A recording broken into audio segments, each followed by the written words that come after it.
First, go to the search bar, type CMD, and then right-click Command Prompt and select Run as Administrator. When prompted, click Yes to allow changes.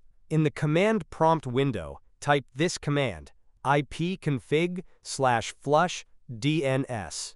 Hit Enter. Now type the second command, netsh winsock reset. Hit Enter again.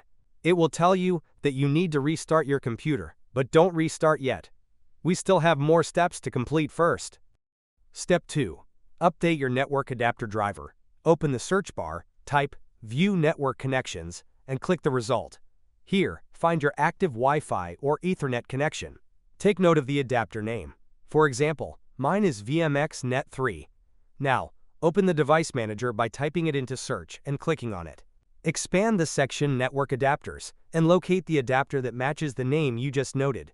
Right-click it and select Update Driver. First, choose Search Automatically for Drivers. Go back and click on Browse My Computer for Drivers, then choose Let me pick from a list of available drivers. Select the version that's most appropriate for your network adapter and click Next to install it. If the problem still isn't fixed after the above steps, go to Search, type Network Reset and click the result.